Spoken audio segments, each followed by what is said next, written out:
Gràcies.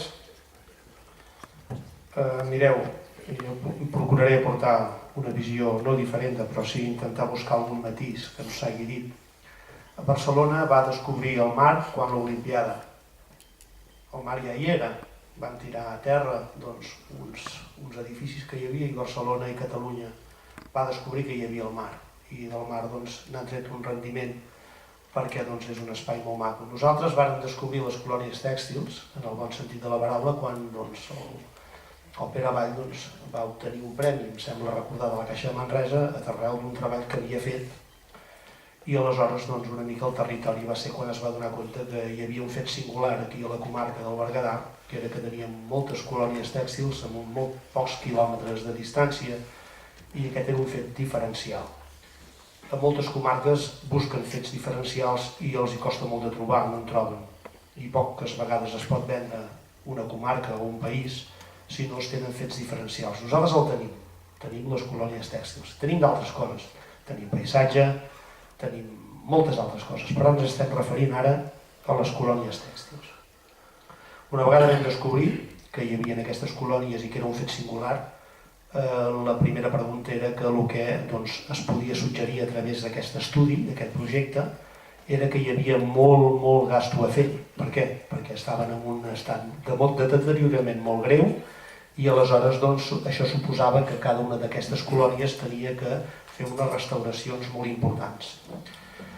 El segon pas, penso, i amb la línia del que parlava la companya, jo penso que el projecte no s'ha estructurat de forma, jo diria, raonable.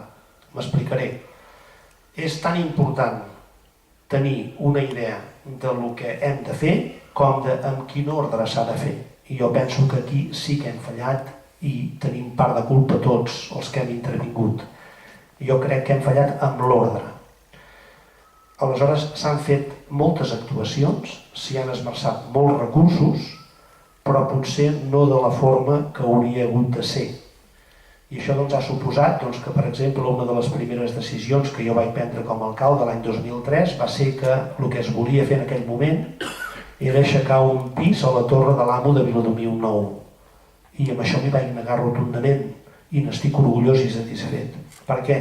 Primera, perquè eren uns recursos que en aquell moment el poble no tenia, però en segon lloc perquè vam preservar una Torre de l'Amo tal com en el seu moment es va fer. Dic això perquè en posterioritat i arrel del pla director, i aquí penso que hi ha un decalatge, i és que entenc que la societat va a un ritme i l'administració pública va a un ritme molt més lent, i això provoca que el que en un moment sigui bo, quan s'ha de dur a terme, potser ja no n'és tant.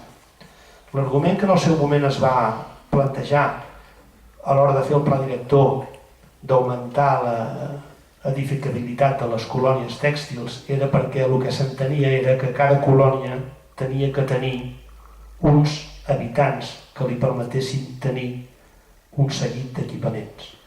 Bé, això en aquell moment hi havia una situació eufòrica i semblava que tenia un sentit, però les preguntes que es fan a continuació és quin número d'habitants han de tenir les colònies per poder permetre que hi hagin o que existeixin tots aquests equipaments addicionals que s'han de fer.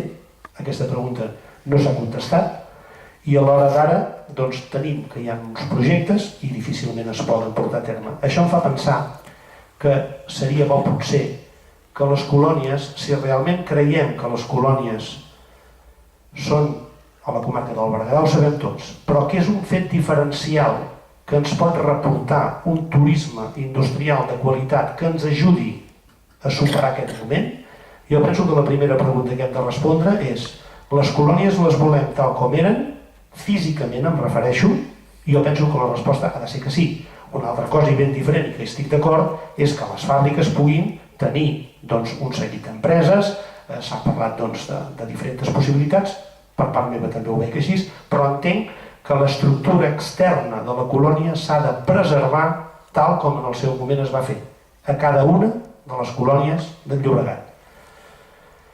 Hem parlat també del tema dels recursos que s'hi han esmerçat. Jo penso també que no n'hi ha mai prou de recursos. El fet que et donin una subvenció moltes vegades per un ajuntament és un problema. Aleshores, quan es plantegen les inversions que hem de fer, per exemple, en temes de parc fluvial, el primer problema és aquest, de projectes n'hi ha molts, però evidentment un projecte que avui dia tots són de l'ordre de 4 a 500.000 euros et donen el 50%, està molt bé, però i l'altre 50, els ajuntaments amb els recursos que tenim ara ens és molt difícil de poder-los obtenir. Aleshores, aquí penso jo que hi ha una línia de treball a fer, és a dir, com podem solucionar el que subvencions sí, però que et permetin fer els projectes. Jo penso que el temps es va esgotant, hi ha moltes altres coses que podríem parlar, però jo a grans trets penso que si realment creiem que les colònies tèxtils del Llobregat tenen que ser el que tots volem que siguin, tenim que tenir molt clar tots, primera, que tenen que estar de la manera que estaven en aquell moment, evidentment totals dels recursos, diguem, empresarials. Hi ha unes fàbriques molt grans, unes fàbriques que permeten que hi hagin activitats, s'ha parlat de que creadors o dissenyadors o pintors o escultors puguin estar en una d'aquestes idees. N'hi ha moltes. Hem de procurar posar-nos d'acord, primer amb el model que nosaltres volem, entenent que la colònia que volem vendre a la resta de persones que ens han de visitar té que recollir fefaentment com era aquella colònia en aquell moment. Evidentment hem de posar en valor tot el que s'ha viscut a les colònies, i això també em consta que ja es fa, però potser jo demanaria una mica d'ordre en aquest projecte global, sectoritzar d'una forma clara quins són els passos que s'han de donar i en quin ordre s'han de donar, i a partir d'aquí, per mi, el futur, jo soc optimista de mena, per tant no ho puc veure d'una altra manera, però jo penso que dependrà de nosaltres, de la societat civil, dels polítics i dels empresaris, el que això pugui ser reeixit en un futur o ens anem queixant sistemàticament. Jo penso que la queixa l'hem de deixar, però hem de tenir molt clar tots què és el que volem, què volem tenir-hi, la gent que hi ha de viure, de moment, jo penso que és la que hi ha de viure perquè és la gent que s'estima la colònia, és la gent que va comprar els pisos quan hi va haver-hi els concursos, en aquell moment era suspensió de pagaments, van comprar els pisos, vol dir que la gent s'estima el lloc on viu, i això és un actiu que també tenim que tenir en compte. Penso que ja m'he passat, potser. Gràcies. També parla de